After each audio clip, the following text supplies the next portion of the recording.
जब तलवारें हाथों में लहराती है, दुश्मन के किले कांप उठते हैं, तब एक नाम गूंजता है, पेशवा बाजीराव।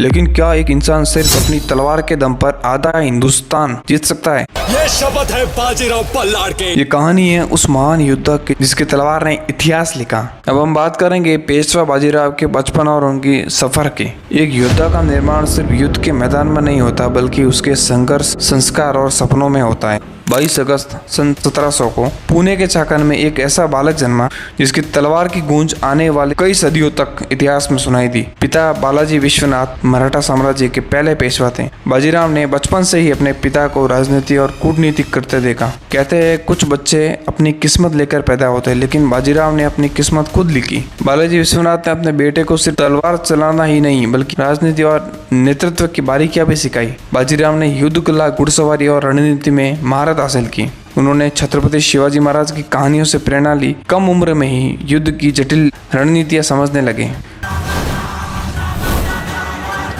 पिताजी, क्या एक तलवार से पूरी दुनिया को झुकाया जा सकता है? तो बालाजी विश्वनाथ मुस्कुराकर बोलते हैं कि तलवार अकेले कुछ नहीं करती बेटे, जीतने के लिए तेज दिमाग और सच का होना बहुत जरूरी है। बाजीराव पेशवा ने कई ऐतिहासिक लड़ाइयाँ लड़ी, लेकिन कुछ युद्ध इतिहास में दर्ज हो गए क्योंकि उनकी रणनीति गजब की माइंडसेट थी। साल 1728 जगह थी पालगढ़, महाराष्ट्र। मराठा साम्राज्य और निजाम के बीच एक ऐसा युद्ध होने वाला था जो इतिहास में मिसाल बन जाएगा। निजाम ने मराठा साम्राज्य को कमजोर करने की ठानी थी। बाजीराव ने कसम खाई थी कि वो मराठा ध्वज को झुकने नहीं देंगे। लेकिन सवाल ये था कि क्या 25,000 मराठा योद्धा निजाम की 80,000 की सेना को मात दे सकते हैं? जहां बाकी सेनापति संख्याओं पर भरोसा करते थे, वहीं बाजीराव अपने दिमाग पर भरोसा करते थे। गुरिल्ला वॉरफेयर, रात के समय अचानक हमला करना, दुश्मन के सप्लाई चेन को काट देना, दुश्मन को ये लगने देना कि मराठा सेना भाग रही है, फिर अचानक पलटवार करना, मराठा घुड़सवार सेना को लाइटिंग फास्ट मूवमेंट के लिए तैयार करना। क्या बाजीराव की ये रणनीति कारगर साबित होगी या ये उनकी सबसे बड़ी भूल होगी? बाजीराव की सेना दुश्मन पर टूट पड़ती है, हथियार आपस में टकराते हैं। जैसे ही सूरज निकला, बाजीराव ने अपनी सेना को 3 दिशाओं में बांट दिया। ये था उनका मास्टर स्ट्रोक। अब तक बाजीराव ने अपनी तलवार और चतुराई से कई युद्ध जीत लिए थे, लेकिन असली खेल मैदान में ही नहीं, महलों के अंदर भी खेला जाता था।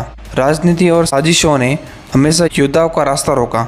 बाजीराव के सामने भी यही चुनौती थी। बाजीराव ने कई युद्धों में जीत हासिल की, लेकिन दिल्ली का बादशाह मुगलों को ये सब पसंद नहीं आया। मुगलों को बाजीराव का बढ़ता प्रभाव खलने लगा। दिल्ली दरबार में निजाम उल मुल्क को दोबारा मराठों पर हमला करने के लिए उकसाया। क्या इस बार बाजीराव अपनी रणनीति से भी मुगलों को हरा पाएंगे? युद्ध सिर्फ मैदान में नहीं, बल्कि दिमाग में लड़ा जाता है, और बाजीराव को इस खेल में भी महारत हासिल थी। उन्होंने निजाम को अकेला करने के लिए छोटे छोटे राजाओं को अपनी तरफ किया, दुश्मन को गलत सूचना देकर भ्रमित किया, तेजी से सैन्य अभियान चलाया, जिससे विरोधियों को सोचने का समय नहीं मिला। लेकिन हर दुश्मन बाहर से नहीं, कुछ दुश्मन अंदर से भी होते हैं। बाजीराव ने तलवार और राजनीति दोनों से इतिहास रचा, लेकिन हर महान योद्धा की कहानी एक अंतिम अध्याय पर। बाजीराव ने 40 से ज्यादा युद्ध लड़े और हर बार रणनीति और बहादुरी से जीत हासिल की। इतिहास उन्हें अपराजय बाजीराव के नाम से जानता है। जब तक ये तलवार मेरे हाथ में है, मराठा ध्वज कभी झुकेगा नहीं, ये बाजीराव का कथन था।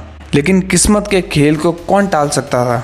इतिहास में जितना उनका युद्धों का पराक्रम दर्ज किया गया है, उतनी ही उनकी प्रेम कहानी भी अमर है। बाजीराव ने 2 महिलाओं से प्यार किया, लेकिन दोनों के प्रति उनकी निष्ठा कभी कम नहीं हुई। साल 1740 बाजीराव के जीवन की अंतिम यात्रा शुरू हो चुकी थी। लगातार युद्ध और तनाव के कारण बाजीराव की तबीयत बिगड़ने लगी। वो अपनी अंतिम सांस तक मराठा साम्राज्य की रक्षा करने के लिए अड़िग रहे। अब हम बात करेंगे बाजीराव की अद्वितीय युद्ध कौशल और उनकी रणनीति की, जिन्होंने उन्हें एक अजय योद्धा और महान सेनापति बनाया।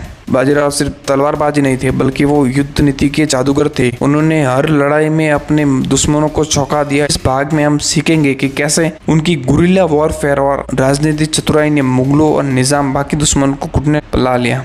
बाजीराव के पास भारी तोपें और विशाल पैदल सेना नहीं थी, लेकिन उनकी सबसे बड़ी ताकत थी उनकी गति और रणनीति। दुश्मन पर अचानक हमला करना, फिर तुरंत गायब होना, लंबी घेराबंदी के बजाय सीधे आक्रमण, दुश्मन की हर चाल की खबर पहले से ही मिल जाना। जहाँ दुश्मन सोच भी न सकता, वहाँ बाजीराव की सेना पहुंच चुकी होती है। जब मुगलों ने अपने विशाल काफिले के साथ मराठा साम्राज्य पर चढ़ाई की तो बाजीराव ने सीधी लड़ाई करने के बजाय उन्हें धक्का देने की योजना बनाई। उन्होंने दुश्मन की राशन सप्लाई पर हमला किया, दुश्मन को सूखे इलाकों में ले जाकर उनकी सेना को कमजोर किया, झूठी अफवाहें फैलाई जिससे दुश्मन मानसिक रूप से कमजोर हो जाए। बाजीराव की मृत्यु के बाद भी उनकी रणनीति, विरासत और प्रभाव मराठा साम्राज्य में गूंजते रहे। इस भाग में हम जानेंगे कि कैसे उनकी मृत्यु के बाद मराठा साम्राज्य ने नई चुनौतियों का सामना किया, कैसे उनके उत्तराधिकारियों ने सत्ता संभाली और किस तरह बाजीराव का नाम इतिहास में अमर हो गया। 1740 में नर्मदा के तट पर बाजीराव ने अपनी अंतिम सांस ली। तब सिर्फ एक योद्धा नहीं बल्कि मराठा साम्राज्य की आत्मा चली गई थी। बाजीराव के जाने के बाद मराठा साम्राज्य को उनकी कमी और मोर्चे पर महसूस हुई। बाजीराव के पुत्र नाना साहब ने पेशवा की गद्दी संभाली। उन्होंने अपने पिता की नीति को आगे बढ़ाया और मराठा साम्राज्य को और भी मजबूती दिलाई। नाना साहब क्या बोलते हैं कि मेरे पिता की तलवार भले ही थम गई हो, लेकिन उनकी विरासत और उनके सपने को मैं कभी मरने नहीं दूंगा। आज भी जब इतिहास की किताबें खुलती है तो पेशवा बाजीराव का नाम सुनहरे अक्षर में मिलता है। अगर आपको भी ये कहानी प्रेरणादायक लगी तो लाइक, शेयर और कमेंट करें और कमेंट में बताएं कि क्या बाजीराव जैसा योद्धा फिर कभी आएगा।